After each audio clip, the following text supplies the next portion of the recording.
Well, hey everybody, Decent Eddie here. Hey, week 6 is upon us, part 2, but golly, man, Thursday. Whoa, Eagles, wow. Giants, you get beat by the Saints only to turn it right around and beat the Eagles? I mean, what does that mean for the Saints? And what does that mean for the 49ers? Are they now really the top seed in the NFC with those injuries that they've got? Anyway, well, hey, let's get into week 6, part 2, the Sunday and Monday games. We got 2 Monday games this week. It would be awesome if you gave a like, left a comment, subscribed, hit the bell. I would love that if you did it. Hey, one more thing before heading in.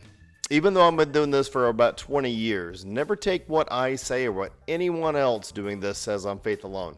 Always research your picks before putting your money on anything, right?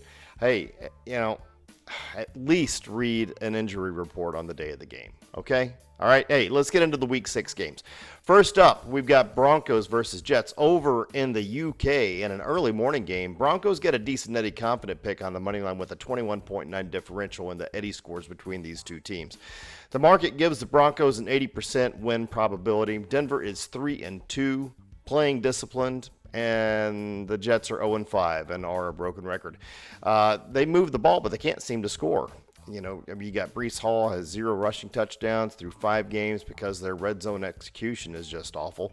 Denver's defense is top 5 in my metrics, and I think they will sparkle against the Jets offense that's given up 10 sacks. The Broncos offensive line injuries are kind of a concern, but Bo Nix has managed games well so far. As for the spread, I think the line hitting 7.5 is a little bit too sharp. It may change again, so avoid that unless you can get about 7. With the Jets struggling to finish drives and Denver's really strong elite defense, I'm leaning slightly on the under 43.5 points. It's a Broncos pick on the money line. I would wait on the spread to see if a different number shows up. All right, Browns versus Steelers. Decent Eddie differential here is 21.5 in favor of the Steelers, which I think is a massive play for the money line regardless of the value. A win is a win. This AFC North clash is all about the line of scrimmage. The market has Pittsburgh marked at a 73% win probability straight up. Best wishes go out to Dylan Gabriel on what's probably going to be a pretty rough day for him. He's facing a rested Mike Tomlin defense, and his offensive line is decimated with 4 starters out. Well, maybe not out, but they're at least injured. Check that injury report. It's a terrible spot. That's why I'm pretty confident on the Steelers to cover the 5.5 point spread in this game. Pittsburgh is at home. They're off a bye. Aaron Rodgers and DK Metcalf are kind of clicking here. I mean, we saw that 2 weeks ago. The Browns' inability to score under 18 points so far per game, I think, makes the 38.5 point score feel a little bit super tight on the over-under. But the under may be the smarter play. It just feels like a defensive struggle, all right? Chargers versus Dolphins. This is a decent Eddie confident pick on the money line for the Chargers with a 12.8 differential.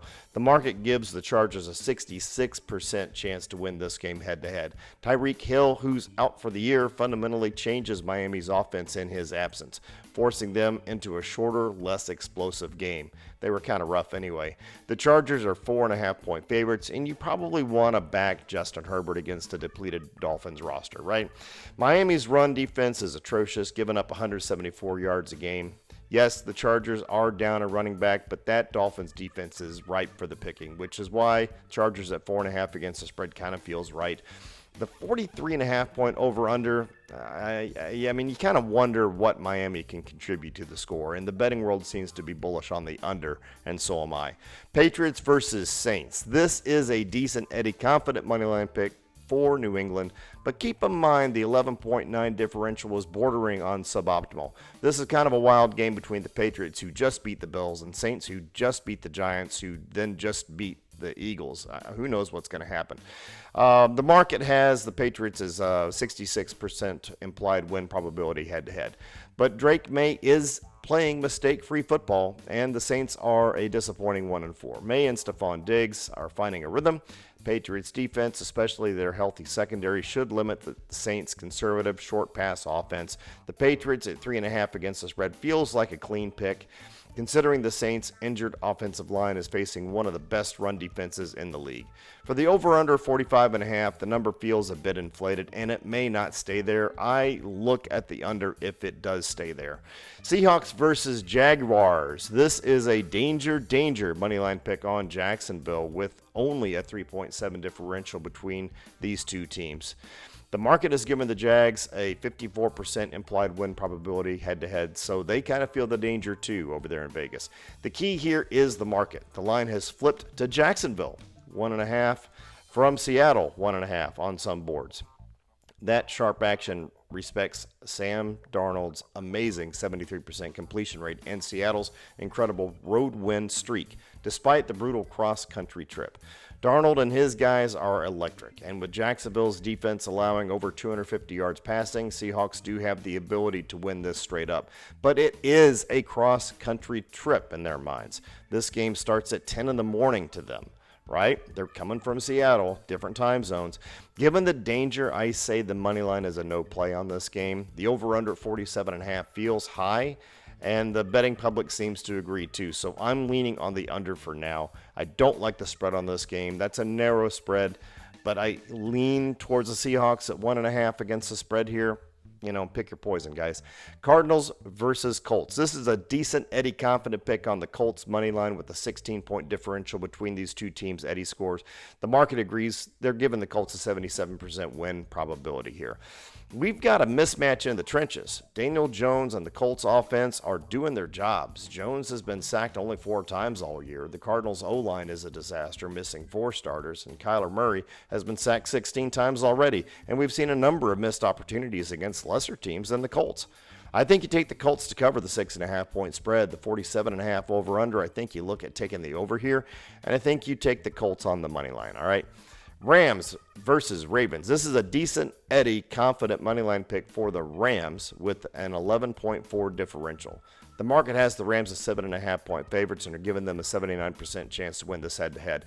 The over-under is 44.5 points. The Ravens are an absolute mess at 1-4, allowing the most points in the NFL. Lamar Jackson is likely out again this week, and Cooper Rush is struggling his stand-in with no touchdowns and 3 interceptions. For a team many expected to be in the Super Bowl, or at least contend for the Super Bowl, this is truly a rock-bottom moment for Baltimore. Matthew Stafford is playing reasonably well, and, you know, he's got a functioning pass defense. The Rams are covering right now pretty well. They're 7-1 against the spread. I'm bullish on the Rams at 7.5 against the spread in this game.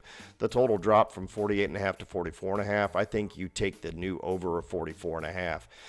Dallas versus Carolina. This is a danger moneyline pick favoring the Cowboys, showing a 3.2 differential. The market has Dallas as 3-point favorites with a 63% win probability. The over-under is 49.5 points. Dak Prescott, he's been kind of sharp. He's been completing over most of his passes, right? You've got Javonte Williams is providing an important ground threat. The problem for Carolina is the interior line injuries, the Dallas front, right? Bryce Young is showing flashes of goodness, but flashes of goodness, not greatness, right? But the offense sputters more often than not. The total line moved from 46.5 to 49.5. That's interesting to me. Both teams trend towards the over. The Dallas Cowboys are averaging 30.2 points a game. Given Carolina's pass rush is the league's lowest in pressure rate, Prescott should have time for George Pickens. I think you take Cowboys at 3 against the spread. Increasing the total lately, 49.5, that's kind of high, I think.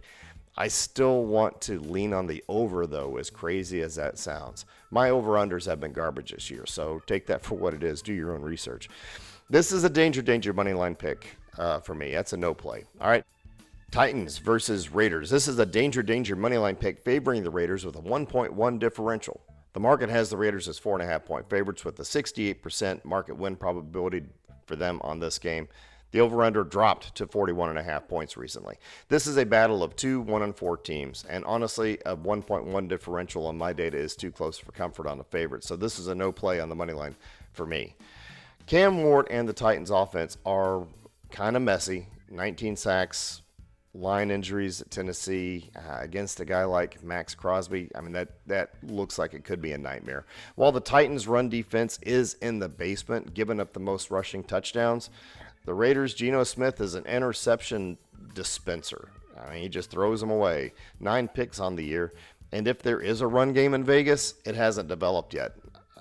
The spread has jumped to Raiders at 4.5 points. The value, I don't think, is a good one here. I think you take the Titans at 4.5 against the spread, to be honest, folks. The total has dropped from 44.5 to 41.5. That's a clear sign of the expected offensive struggles for these teams. But money has kind of poured into the over since the move. So I'm unsure. I might not even touch it. I think you search your hearts, but it kind of looks like the over might be the play. I think you can do that. Anyway, the 49ers, Buccaneers, that is a legit Week 6 measuring stick for these teams. This is a danger moneyline pick for the Buccaneers with a differential of 2 in their favor by my data. Tampa Bay is the market favorite with the 61% market win probability head-to-head. The data tells me to avoid this money line.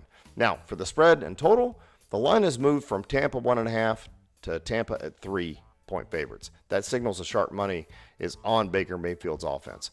Mac Jones and the 49ers are a little banged up. Christian McCaffrey's rushing attack has been kind of lagging, only 3.1 yards per carry, I think. 0 rushing touchdowns. That's kind of wild. With the 49ers struggling to convert yardage into points, I'm on Tampa Bay at -3 against the spread. Regarding the total, I am hesitant, but historical matchups in Tampa favor the under, and the total has dropped from 47.5. Oh, I'm sorry. The total has dropped to 47.5. My bad, guys. That makes the under 47.5 a probable pick for me. Bengals versus Packers. This is a decent Eddie confident pick favoring the Packers by my data. Big surprise here with a differential of 23.6 points between these two teams by my data. This matchup is a mismatch, especially with the Packers at home. Green Bay is a huge favorite with a massive market win probability of 92%. Now, to the spread and total, the line sits at Packers at 14.5-point favorites. That is a huge number in the NFL, but Cincinnati is struggling badly. They're 1-4 against the spread. They're giving up over 35 points a game. The Packers are going to run up the score probably, so I'm on the Packers at 14.5 against the spread. Regarding the 44.5 points, our over-under picks have been kind of subpar, and this number is right in the middle. And we've got Flacco now in Cincy with less than a week of prep. I don't know what to think, so I'm avoiding the total. I know the game is going to be a blowout. It might not be that fun to watch, but I might just watch this game just to kind of see what Flacco does. I mean, I'm not expecting great things. I just think it's interesting that they're putting him in, like, with 3 days of practice. Okay, sure, man, whatever. Let Unc do it. Lions versus Chiefs. This is a decent Eddie confident pick favoring the Lions with a 12.5-point differential between these two teams. The market has the Chiefs as 2.5-point favorites and are giving them a win probability of just 58%. When the market and I don't agree, I've got rules. Now to the spread and total. The line currently sits at a tight 2.5 points for the Chiefs. Kansas City is just 2-3 against the spread this year. Detroit is a fantastic 4-1 against the spread. Plus, the Chiefs have had some sloppy play for 2 years now. So I'm going to go with the Lions at 2.5 against the spread. Regarding the total, that's a high 52.5 points. While both offenses are kind of hot at times, 52.5 points is a high watermark, and I'm feeling the under. I don't care what the market says. I'm taking Lions on the money line, taking Lions against the spread. I think you take the under 52.5. Bills versus Falcons. This is a decent Eddie confident money line pick for the Bills with an 11.5-point differential favoring the Bills in my data set. The market has the Bills winning outright at 70%. Looking at the spread, the Bills are 4.5-point favorites, but their defense has some concerning injuries. Bijan Robinson could make some progress on that Bills run defense, which has been less than stellar. The Bills are also only 2-3 against the spread, which makes me a little hesitant here. So a small lean is all I have for the Falcons at 4.5 points against the spread. With the total of 49.5 points, both teams' injury reports showing issues in the secondary. I'm kind of leaning on the over here because I think there's opportunity to get points on the board for both sides. I'm taking Bills on the money line. Last up, y'all, it's Bears versus Commanders. It's a danger money line pick favoring the Commanders with a differential of only 2 points. The market win probability is for the Commanders at 69% to win this game. The Commanders are 4.5-point favorites here. The biggest matchup insight in Washington is the ground game facing the league's worst run defense. The Bears secondary is also kind of beat up. Jaden Daniels and the Commanders are set to dominate at home, probably making this against the spread, reasonable value, and I'm taking the Commanders at 4.5 points against the spread. The total, 49.5. I mean, Bears are kind of rested a little bit. Daniels is back. I honestly feel I will go with the over unless some news comes up between now and Monday afternoon, say. We've got some time to think about this one. I know my data shows this as a dangerous moneyline pick, but I kind of like the Commanders at home with Daniels back, so I'm going to take it, but that doesn't mean you have to. Do your own research. I'm going to do it for my data. Parlays.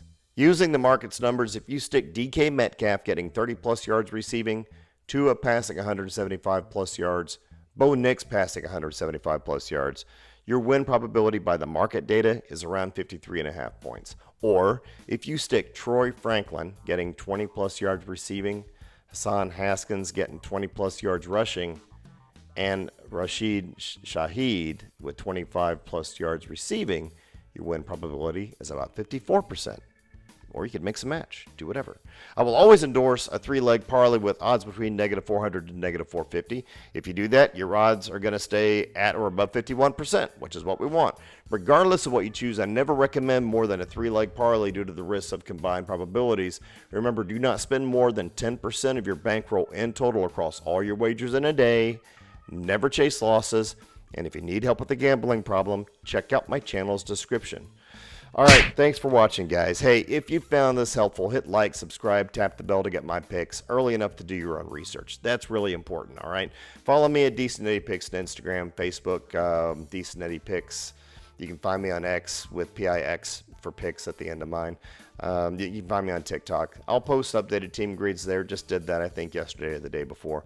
Any last-minute thoughts that I have, in-game thoughts, I'll put them on X, Facebook, whatever, right? But let's see what happens. It's been a crazy, crazy year so far. This is Decent Eddie signing off. Have an awesome day. Be amazing. Be good. Make somebody smile today. Bye.